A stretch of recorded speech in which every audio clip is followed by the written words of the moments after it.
Akka mul'atan kabajamtoota daawwattoota keenyaa amma dabareen kan oduu ijooti. Kanasiin dura weerara dhibee koronaa sababeeffachuu yeroo hin beekamneef dabarfamee ture filannoon biyyaalessaa Itoophiyaa kan marsaa jaffaa bara kana gaggeeffamu qaba jechuun murtoon darbuun gabaafame. Manni maree bakka bu'oota uummataa guyyaa irraa walgahii gaggeesse filannoodhaaf qophiileen barbaachisan ammarraa eegaluu qaba jechuun murtee dabarsuu isaa miidiyaaleen biyyattii gabaasaa jiran. Filannoon Itoophiyaa baatii hagayyaa bara 2012 akka lakkoofsa Habashaatti ni gaggeeffama jechuun boordiin filannoo biyyaalessaa beeksisee turus mootummaan garuu dhibee koronaa da'oo godhachuudhaan filannichi yeroo silaa jedhametti osoo hin gaggeessin dabarsee ture. Filannoon kun baatii kamitti akka gaggeeffamu wanti ibsamee hin jiru. Mootummaa weerara dhibee koronaa sababa godhachuudhaan seeraan ala taayitaa gubbaa turuuf jecha diraamaa hojjetaa jirudha malee tamsa'inni vaayirasii koronaa kan durii caalaa wayitii ammaa Itoophiyaa keessatti hammaatee jira jechuun komiin bal'inaan uummata keessaa dhagamaa jira. Naannoon Tigraay torbaanuma darbe filannoo naannichaa gaggeessuun xumuruunis kan yaadatamudha. Walloo aanaa baateetti guyyaa har'aa hidhattoota mootummaan gara daangaa Affaarii horsiisee bultoota Oromoo Walloo irratti bobbaasen lubbuun nama tokko battalumatti rasaasatti dhukaafameen darbitee jirti. Namni hidhattootaan ajjeefame kun maqaan isaa Abdullee Liiban nama jedhamu yoo ta'u abbaa maatii torba akka ta'es ibsameera.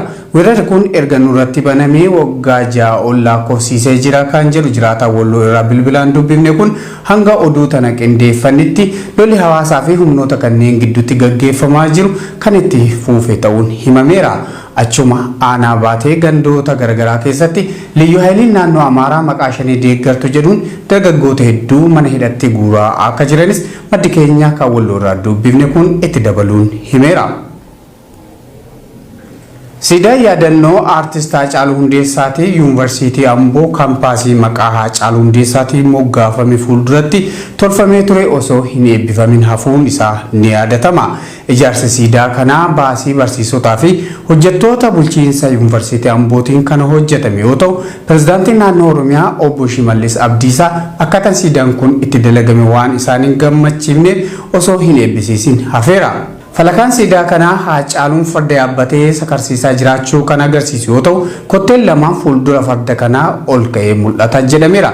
Mootummaan ammoo siidaan kun kan Minilikiitii waan wal fakkaatuuf leelliftoota Minilikii nurratti kakaasa jechuun waan Haacaaluun waa'ee farda siidaa dabalee sirba isaa maalan jira jedhu keessatti kaase sanaaf nama deebii laatee nu fakkeessa. Kanaaf fardicha jijjiira yookaan ammoo siidaa kana guutumatti achii kaasaa jechuun hooggansa Yuunivarsiitii Amboo irratti mootummaan dhiibbaa godhaa jiraachuutu himamaa jira.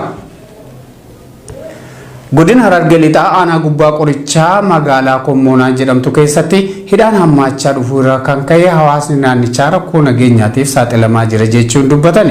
Yeroo ammaa dargaggoonni magaalattii keessaa baqatanii gandoota baadiyyaa fi bosona keessatti dhokatanii jiru jechuun jiraattota keessaa namni garasii bilbilaan dubbifne Oromiyaa miidiyaa neetworkiitti himeera. Magaalaa Kommoonaa keessatti namoota paartii Biltsiginnaa hin deeggarree fi kanneen alaabaa adda bilisummaa Oromoo qabatanii deeman yoo argan gaafii tokkoon maletti loltoonni mootummaa adamsuun hidhatti darbataa jiru jedhameera. Aanichatti qeerroowwan mana hidhaa keessatti dararamaa jiran keessaa dargaggoo Feesal Muhammad jedhamu kan kitaaba Zeehijaakt Revolution jedhu kan afaan Amaaraatiin barraa'ee ture gara afaan Oromootti hiikee tures magaalaa Kommoonaa kana keessa hidhamee hiraarfamaa jira jedha. Maddi keenya Harargee Lixaarraa Oromiyaa miidiyaa neetworkiif yaada laate. Godina Baalee aanaa Gaarfatti waraanni raayyaa ittisa biyyaa fi poolisoonni addaa Oromiyaa wal ta'uudhaan uummata nagaa dararuu fi hidhuu itti fufanii jiru jedhan maddeen achirraa dubbifne. Erga gaafa aartist Haacaaluu Hundeessaa ajjeefame kaasee sababa waajjiraalee mootummaa guddan jedhuun abbaa gadaa aanaa sanii dabalatee qeerroo fi qarree hawwan manguddoota biyyaa fi abbootii amantaa Islaamaa hidhatti guuranii akka jiran himameera.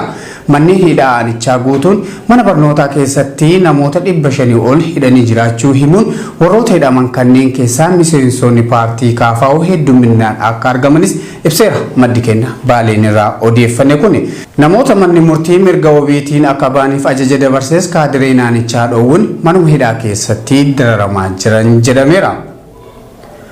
Barattoonni Oromoo kanneen barnootaaf yuunivarsiitiiwwan naannoo Amaaraatti ramadamanii turan hanga mootummaan seera qabeessa ta'ee uummataan filamee biyyi nagaa taatutti barnootaaf garasitti akkanii malle jechuun dhaaman qeerroon Harargee lixaa magaalaa Asabootirraa bilbilaan Oromiyaa miidiyaa neetworkiif yaada laatani.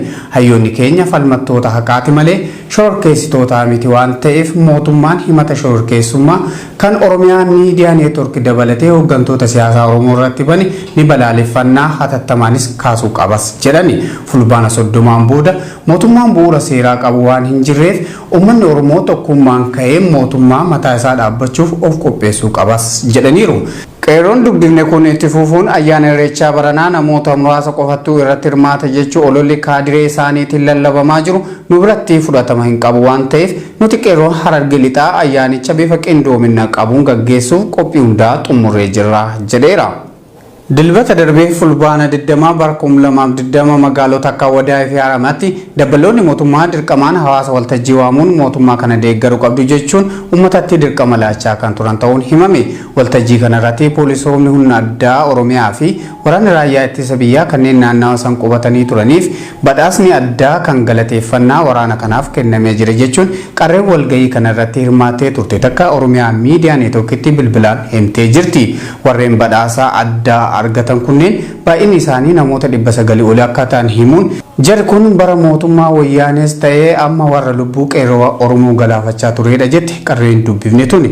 Qaamni badhaasicha kenne naannoo Oromiyaa irraa dhufuun dabballoota mootummaa kanneen godinichaa keessa jiran waliin ta'anii mata duree warra rasaasaaf adda isaanii kennan jedhuun sagantaa qopheessanii badhaasa kana laachaa fi turan jedhameera.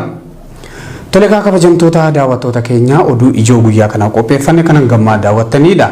Bal'inni oduu kanaa galgala oduu keenya idileetiin qabannee kan dhiyaannu ta'a. Isa wajjin kan ture aan Usmaan Baayyooti. Ogeessi kaameraa fi sababeeffachuu yeroo hin beekamneef dabarfamee ture filannoon biyyaalessaa Itoophiyaa kan marsaa jaffaa bara kana gaggeeffamu qaba jechuun murtoon darbuun gabaafame. Manni maree bakka bu'oota uummataa guyyaarraa walgahii gaggeesse filannoodhaaf qophiileen barbaachisan ammarraa eegaluu qaba jechuun murtee dabarsuu isaa miidiyaaleen biyyattii gabaasaa jiran. Filannoon Itoophiyaa baatii hagayyaa bara 2012 akka lakkoofsa Habashaatti ni gaggeeffama jechuun boordiin filannoo biyyaalessaa beeksisee turus mootummaan garuu dhibee koronaa da'oo godhachuudhaan filannichi yeroo silaa jedhametti osoo hin gaggeessin dabarsee ture. Filannoon kun baatii kamitti akka gaggeeffamu wanti ibsamee hin jiru. Mootummaa weerara dhibee koronaa sababa godhachuudhaan seeraan ala taayitaa gubbaa turuuf jecha diraama hojjetaa jirudha malee tamsa'inni vaayirasii koronaa kan durii caalaa wayitii ammaa Itoophiyaa keessatti hammaatee jira jechuun komiin bal'inaan uummata keessaa dhagamaa jira. Naannoon Tigraay torbaanuma darbe filannoo naannichaa gaggeessuun xumuruunis kan yaadatamudha. Wallo ana baatetti guyyaa har'aa hidhattoota mootummaan gara daangaa Affaariin horsiisee bultoota Oromoo Walloo irratti bobbaasen lubbuun nama tokko battalumatti rasaasatti dhukaafameen darbitee jirti. Namni hidhattootaan ajjeefame kun maqaan isaa Abdullee Liiban nama jedhamu yoo ta'u abbaa maatii 7 akka ta'es ibsameera. Weerarri kun erga nurratti banamee waggaa 6 ol lakkoofsiisee jira kan jedhu jiraataa Walloo irraa bilbilaan dubbifne kun hanga oduu tana qindeeffannitti lolli hawaasaa fi humnoota kanneen gidduutti gaggeeffamaa jiru kan itti fuufe ta'uun himameera. Achuma aanaa baatee gandoota garagaraa keessatti Liyyuu Haayiliin naannoo Amaaraa maqaa shanii deeggartu jedhuun dargaggoota hedduu mana hidhatti guuraa akka jiranis maddi keenya kan Walloo irraa dubbifne kun itti dabaluun himeera. Siidaa yaadannoo aartist Haacaaluu Hundeessaatii yuunivarsiitii Amboo kaampaasii maqaa Haacaaluu Hundeessaatiin moggaafame fuulduratti tolfamee ture osoo hin eebbifamin hafuun isaa ni yaadatama. Ijaarsa siidaa kanaa baasii barsiisotaa fi hojjettoota bulchiinsa yuunivarsiitii Ambootiin kan hojjetame yoo ta'u, pirezidaantiin naannoo Oromiyaa obbo Shimallis Abdiisaa akkaataan siidaan kun itti dalagame waan isaan hin gammachiifneef osoo hin eebbisiisin hafeera. Falakaan siidaa kanaa Haacaaluun farda yaabbatee sakarsiisaa jiraachuu kan agarsiisu yoo ta'u, kotteen lamaan fuuldura farda kanaa ol ka'ee mul'ata jedhameera. Mootummaan ammoo siidaan kun kan Minilikiitii waan wal fakkaatuuf leelliftoota Minilikii nurratti kakaasa jechuun waan Haacaaluun waa'ee farda siidaa dabalee sirba isaa maalan jira jedhu keessatti kaase sanaaf nama deebii laatee nu fakkeessa. Kanaaf fardicha jijjiira yookaan ammoo siidaa kana guutumatti achii kaasaa jechuun hooggansa yuunivarsiitii Amboo irratti mootummaan dhiibbaa godhaa jiraachuutu himamaa jira. Godina Harargee Lixaa aanaa gubbaa qorichaa magaalaa Kommoonaa jedhamtu keessatti hidhaan hammaachaa dhufuu irraa kan ka'e hawaasni naannichaa rakkoo nageenyaatiif saaxilamaa jira jechuun dubbatan. Yeroo ammaa dargaggoonni magaalattii keessaa baqatanii gandoota baadiyyaa fi bosona keessatti dhokatanii jiru jechuun jiraattota keessaa namni garasii bilbilaan dubbifni Oromiyaa miidiyaa neetworkiitti himeera. Magaalaa Kommoonaa keessatti namoota paartii Biltsiginnaa hin deeggarree fi kanneen alaabaa adda bilisummaa Oromoo qabatanii deeman yoo argan gaafii tokkoon maletti loltoonni mootummaa adamsuun hidhatti darbataa jiru jedhameera.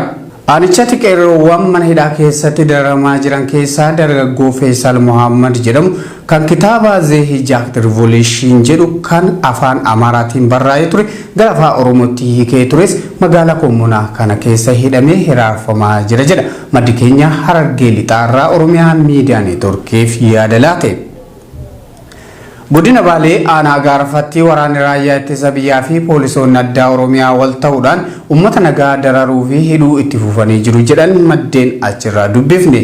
Erga gaafa artistii Haacaaluu Hundeessaa ajjeefame kaasee sababa waajjiraalee mootummaa gubdan jedhuun abbaa gadaa aanaa sanii dabalatee qeerroo fi qarree hawwan manguddoota biyyaa fi abbootii amantaa Islaamaa hidhatti guuranii akka jiran himameera.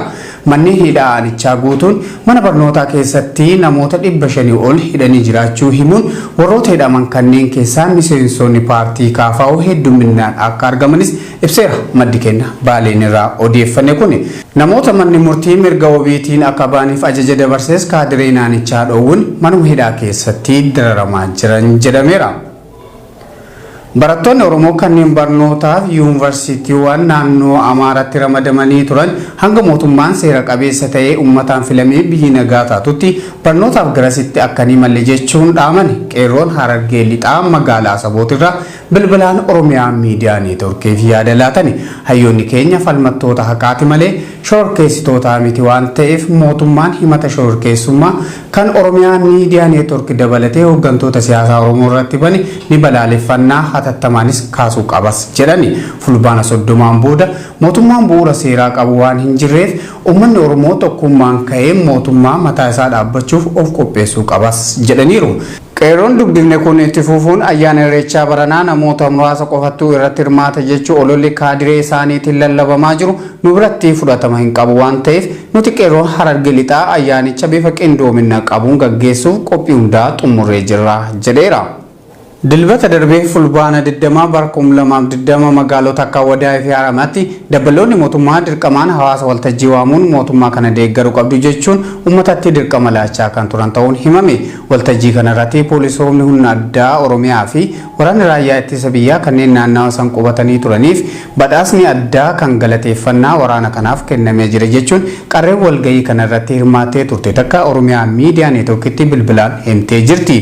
Warreen badhaasaa addaa argatan kunneen baay'inni isaanii namoota 900 ol akka ta'an himuun jarri kun bara mootummaa wayyaanes ta'ee amma warra lubbuu qeerroo Oromoo galaafachaa turedha jette qarreen dubbifne tuni. Qaamni badhaasicha kenne naannoo Oromiyaa irraa dhufuun dabballoota mootummaa kanneen godinichaa keessa jiran waliin ta'anii mata duree warra rasaasaaf adda isaanii kennan jedhuun sagantaa qopheessanii badhaasa kana laachaa fi turan jedhameera. Tolekaa kabajamtoota daawwattoota keenya oduu ijoo guyyaa kana qopheeffanne kanan gammaa daawwattanidha. Bal'inni oduu kanaa galgala oduu keenya idileetiin qabannee kan dhiyaannu ta'a. Isa wajjin kan ture aan Usmaan Baay'ooti. Ogeessi kaameraa